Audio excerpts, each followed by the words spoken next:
붕소는 과실을 크게 하기에 관심이 많이 가는 성분입니다.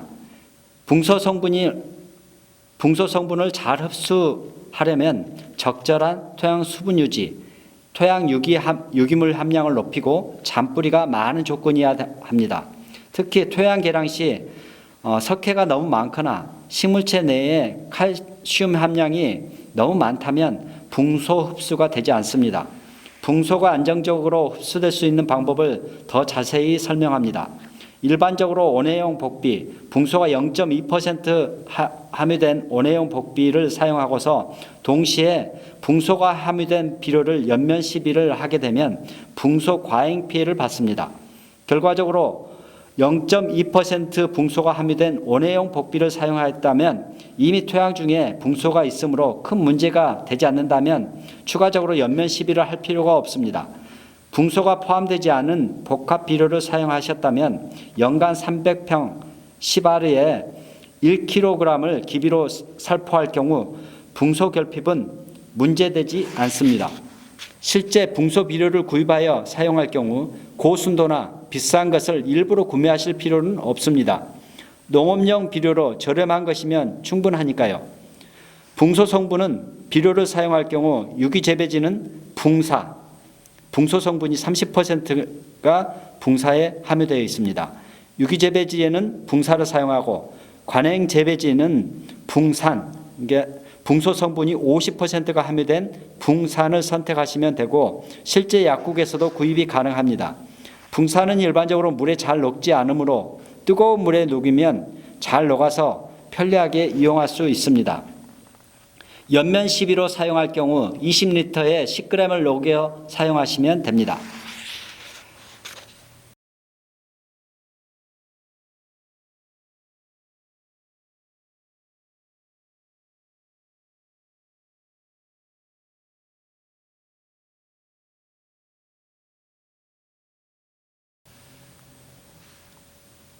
이번에는 무기질 비료, 화학 비료에 관한 이야기입니다.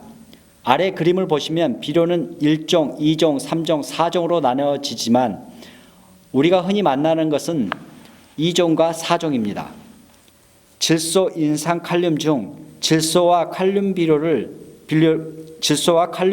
물에 잘 녹지만 인산은 잘 녹거나 오랜 시간이 걸려 녹을 수 있습니다. 인산질 비료 중 정제 과정을 거쳐 잘 녹게 할 경우 가격이 비싸집니다. 이종 복비는 대부분의 원해용 복비가 여기에 해당되며 인산질 비료가 물에 잘 녹을 수도 있지만 대부분 인산질 비료는 물에 잘 녹지 않는 것이 많습니다.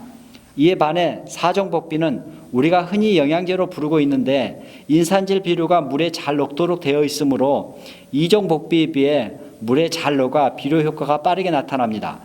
단 사종 복비는 칼슘과 혼합되지 않는 것이 특징입니다.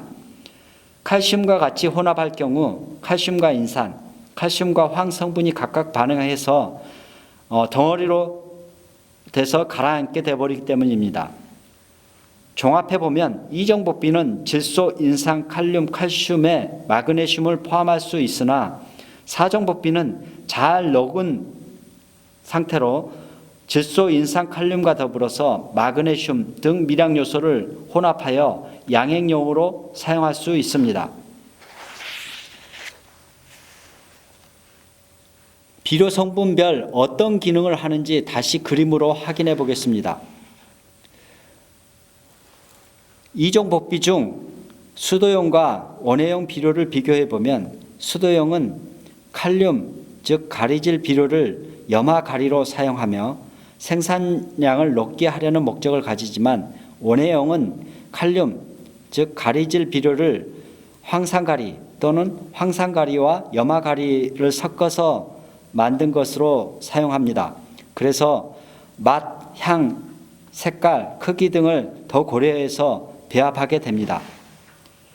수도용 비료를 원해용 대신에 과수원에 사용할 경우 맛없는 과실을 생산할 수 있음을 기억해야 합니다. 최근 수도용 2종 복비는 광합성을 잘할 수 있도록 마그네슘과 붕소를 배합하는 경우도 있습니다. 또한 수도용과 원해용으로 동시에 사용할 수 있는 비료도 있습니다만 함유된 구용선 인산, 즉 용성 인비의 경우에는 비료가 상대적으로 떨어지는 경향이 있음을 참고하시길 바랍니다. 비료는 물에 잘 녹아야 더 효과를 볼 수 있습니다. 그렇기 때문에 물에 잘 녹는 비료를 선택할수록 비료 가격이 비싸지게 됩니다. 물에 잘 녹아 비료 효과가 잘 나오게 하려면 토양이 건조하지 않도록 일정하게 수분이 유지되도록 하는 것이 중요합니다.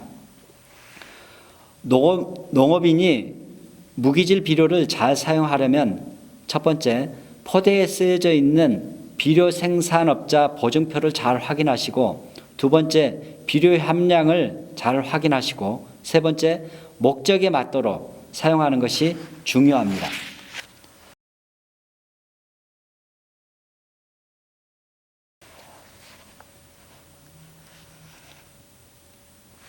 종합 영양제를 자가 제조하는 방식에 있어서 지금까지 설명드렸는데 세 가지 주의사항을 먼저 설명해 드리겠습니다.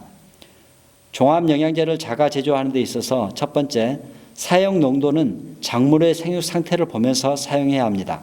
처음에는 낮은 농도로 시작해서 점차 농도를 높이는 방식이 좋습니다. 두 번째, 과수 작물은 연면 시비를 자주 하면 뿌리가 약해지는 것을 감안하셔야 합니다. 세 번째, 칼슘 비료는 절대 여기서 설명하는 종합 영양제와 섞지 말아야 합니다. 칼슘 비료는 종합 영양제와 섞지 말아야 합니다. 먼저 모든 비료 자재는 가장 저렴하면서도 필수적인 것을 사용합니다. 여기에 있어서 준비해야 되는 것은 세 가지입니다. 첫 번째, 20일 복비, 즉 20일 17, 17 복비는 20kg에 약 1만 원 수준이고, 황산고토 20kg에 약 2만 원 수준, 가류형 미량요소 비료 500g에 약 5천 원 수준입니다. 이들을 미리 아래 설명한 대로 각각의 무게로 언제든지 사용할 수 있게끔 생수병에 넣어서 보관하면서 각각 사용하시면 좋습니다. 특정 회사의 상품을 선택하는 것은 이와 동일 비료 성분이라면 회원님들의 선택에 달려 있습니다. 자유롭게 선택하셔도 좋습니다. 우선 물 25말, 그러니까 500리터에 희석하는 것을 대상으로 설명하고자 합니다. 20일 복비 1kg을 한 말통이든지 용기에 미리 물에 타서 섞으면 잘 안 녹아서 밑에 가라앉은 것이 있는데 이것은 인산입니다. 이것은 버리시면 됩니다. 우리가 밑거름과 퇴비로 준 인산 비료로도 충분하기 때문입니다. 그 다음에 황산고토를 100에서 200g을 녹여서 넣고 차례로 미량요소를 10에서 20g 정도를 녹여서 모두 이 500리터 25말의 물에 섞으면 영양제가 완성이 됩니다. 이렇게 종합 영양제를 제조하여 연면 시비를 하거나 관주해주면 3,000평 1헥타에 1년에 최고 사용하더라도 3만 원에서 5만 원 수준으로 저렴하지만 물로 된 영양제, 즉 병이나 통으로 된 상품의 경우에는 300평에 몇만 원이 소요가 됩니다. 비싼 설탕물 음료, 병에 든 영양제를 먹지 말고 값싸게 설탕, 즉 가류형 비료를 구입하여서 물에 타서 이용하라는 내용으로 현해남 교수님이 직접 작성한 그림입니다. 선택은 회원님 여러분의 몫입니다. 저의 설명글이 회원님 여러분에게 조금이라도 도움이 되시길 바랍니다. 우리가 연면 시비하는 것은 보통 0.2% 농도로 하게 됩니다. 구체적인 비료 무게는 물 25말 500리터를 기준으로 복비 1kg, 마그네슘과 황비료 100g, 붕소를 포함한 미량요소 10g을 물에 잘 녹이면 됩니다. 그런데 관주는 연면 시비보다 2배에서 5배 정도 더 진하게 하게 됩니다. 관주라 함은 물에 잘 섞인 비료를 과수원 토양에 직접 끼얹어 주는 것을 말합니다. 관주 처리나 연면 시비는 앞서 양분별 기능을 고려해서 그 목적에 맞도록 살포하지만 반드시 작물의 생육 상태를 보면서 그리고 밑거름으로 어떤 비료를 사용했는가 생각하면서 사용해야 합니다. 앞서 퇴비차에 대해 설명한 바 있습니다. 퇴비차는 미생물이 분해해서 물 상태로 희석하여 제공하기 때문에 과일나무가 흡수를 매우 잘한다고 하였습니다.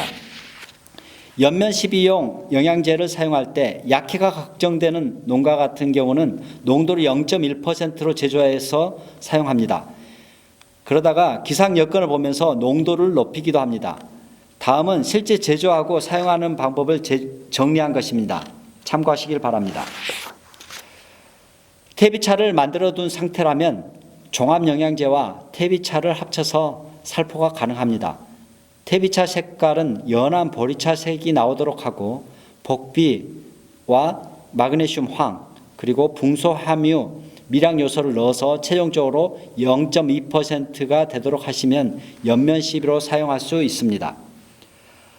비료 회사마다 녹는 수준이 물에 섞었을 때 녹는 수준이 다르다고 합니다. 따라서 잘 녹는 것을 찾기 힘드시다면 이 밴드에서 예로 든 비료를 활용하셔도 좋습니다. 비료 성분별로 이용 가능한 비료와 언제 살포 효과가 나타날까 하는 부분에 대해서 의문이 생길 수 있습니다. 양분별 절반 수준으로 양분이 흡수되는데 소요되는 시간을 표로 설명하고 있습니다. 환경에 따라 차이가 있지만 질소는 6시간 이내에 절반이 흡수가 됩니다. 그리고 칼륨, 칼슘, 마그네슘, 몰리브덴, 망간은 4일 이내, 그리고 인산과 철은 절반 정도가 8일 이상이 흡수되는데 8일 이상이 소요가 됩니다. 보통 연면 시비를 자주 하게 되면 뿌리가 약하게 된다는 점을 미리 아셔야 하며 이것은 건전한 토양 만들기를 우선적으로 하고서 보완적 측면에서 고려할 부분임을 알고 있어야 합니다. 연면 시비를 할 경우 농도별로 시비 효과를 그림으로 설명하면 0.1% 그리고 0.2% 수준은 효과가 급상승한 수준입니다. 그러나 0.3에서 0.5% 수준은 시비 효과가 급격하게 완만해집니다. 즉 0.2% 이상 연면 시비를 하게 되면 투자 대비 효과가 떨어지게 된다는 것을 의미합니다. 더불어 0.2% 이상으로 연면 시비를 할 경우 급격하게 농도 장애가 발생하게 됩니다. 그럼 0.2%액은 어떻게 만들까요? 모든 비료 1kg을 물 25말, 즉 500리터에 섞으면 바로 0.2%의 농도가 됩니다. 비료 성분별로 이용 가능한 비료를 0.2% 농도로 하여 연면 시비를 할 경우 비료 효과가 나타나는 시간이 질소는 6시간, 그리고 칼륨, 칼슘, 마그네슘, 몰리브덴, 망간은 4일 이내, 인산과 철은 8일 이상이 걸려야만 절반 정도가 흡수된다고 했습니다. 사종복비를 연면 시비용으로 선택할 때 고려할 부분이 있습니다. 생장 초기에는 질소가 인산과 가리보다 더 많은 것을 선택하고 생장 후기, 즉 착색기에는 가리가 많은 것을 선택하는 것이 필요합니다. 칼슘은 이동이 어려운 까닭에 보통 7에서 10일 간격으로 2, 3회 살포가 필요하다고 하였습니다. 이는 절반 흡수하는데 보통 4일이 소요되는 것을 감안한 것입니다. 모든 칼슘 제제는 기본적으로 염화칼슘으로부터 제조됩니다. 공업용이든 제설용이든 식용이든 상관없이 0.2% 농도로 활용하시면 됩니다. 0.2% 농도로 만드는 방법은 아래 그림을 참고하시기 바랍니다.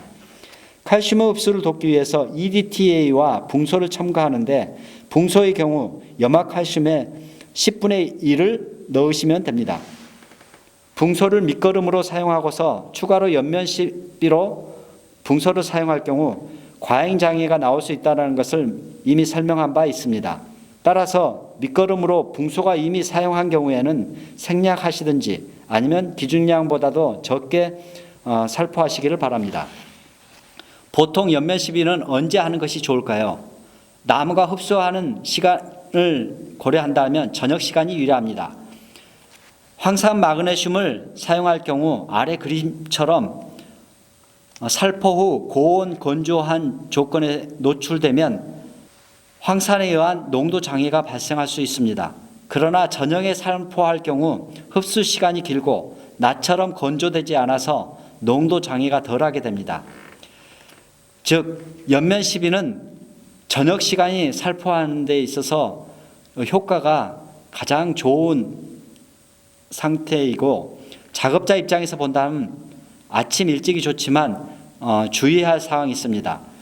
그러니까 한낮에 고온 조건에 노출되면 황산에 의한 황산 마그네슘 같은 경우는 황산에 의한 농도 장애가 발생할 수 있다는 것입니다.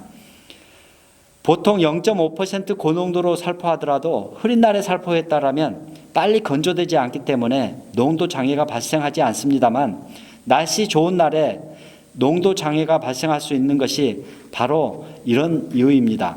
지금까지 현해남 교수님의 강의를 해설하였는데 약 16개 관련 밴드에 동시에 공유를 하였습니다. 이런 기회를 통해서 현해남 교수님이 교재도 주시고 다른 정보도 주셨고 저 밴드를 통해서 꾸준하게 이 모든 내용들을 검수해 주셨기 때문에 이런 자리를 빌어서 현해남 교수님께 감사의 말씀을 드립니다. 이상으로 마치도록 하겠습니다.